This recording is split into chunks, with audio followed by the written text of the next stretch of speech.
Welcome back to What Matters This Week. And after, I think, 15, 16 months, Mayor Miro Weinberger is joining us in person. Good to see you. Lauren, it's great to see you. It's great to be back here. My goodness, what a year plus we've been through. No Zoom hiccups or anything like that. We're good to go. Let's start off with the obvious. On Monday, the City Council is going to pick up whether or not we lift the mask mandate. Do you expect that to happen? I hope so. You know, I think they should lift it. I think clearly we're at a point now where there's virtually no virus being transmitted in Chittenden County just over the last few days. You know, we're down to one new case a day in the whole county. We've had some days with 0 cases in the county. We have vaccination rates.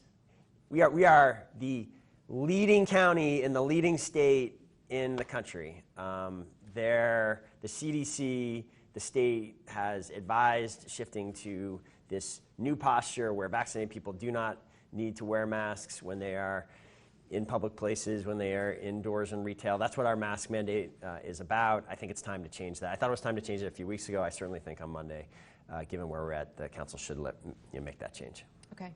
The governor, the president have said July 4th, that's their target date. Okay, so July 3rd has always been Burlington's big moment to shine, literally.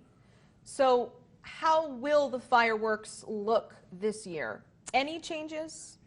So my direction for months to the Parks Department, the city team has been to prepare so that we're in position to have fireworks, the normal fireworks display. By normal, I mean outstanding, awesome fireworks display that Burlington has had in recent years. And we are positioned to do that. We will have a formal announcement about that coming very soon. Okay. Do you worry, though, about 30,000, 40,000 people packing that same area as we did in 2019? No, I really don't. I mean, first of all, the vaccines work. A huge percentage of Chittenden County of Vermonters are already vaccinated. By the time, we'll have another month of vaccinations by July 3rd, we should be well over the 80% threshold that the governor has said and that public health experts really have found is a really important threshold to get to.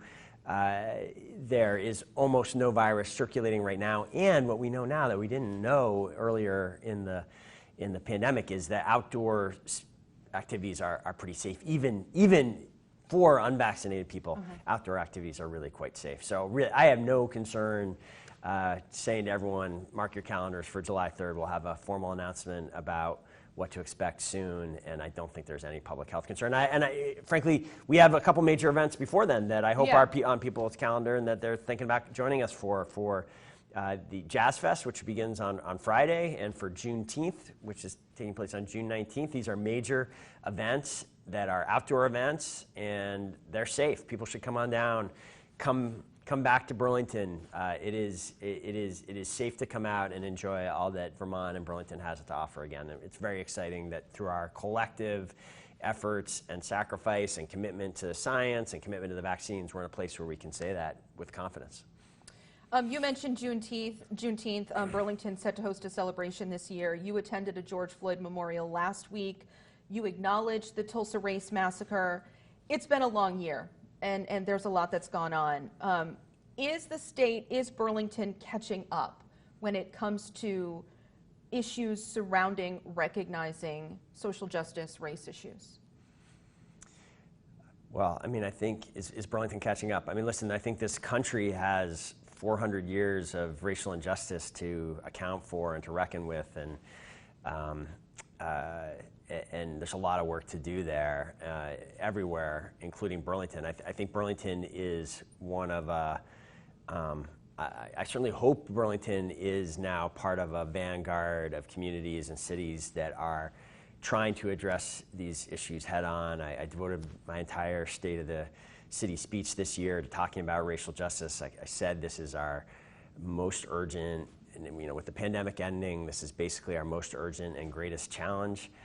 It's something we haven't gotten right as a country for 400 years. The Tulsa Race Massacre is a terrible example of how often local governments have contributed to and made worse and even created racial injustice. I think the work of reversing that has to include work at the local level, and that's what we're trying to do through positive events like hosting this major Juneteenth celebration, really sending a message that Burlington is a place that is welcoming and belonging for everyone, through explicit reckoning with the past, through efforts like our task force on considering whether the city of government of Burlington has any responsibility for slavery reparations, given really understanding what happened after slavery was abolished here in the North, a little understood period.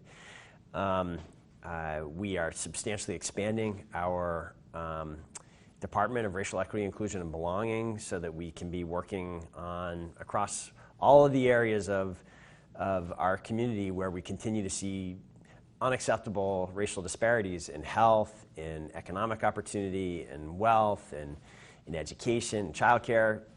Every one of these sectors, there are unacceptable racial disparities that we need to proactively work to address. I think we've been doing some of that work during the pandemic. I'm proud of the fact that we articulated back in June of last year that we would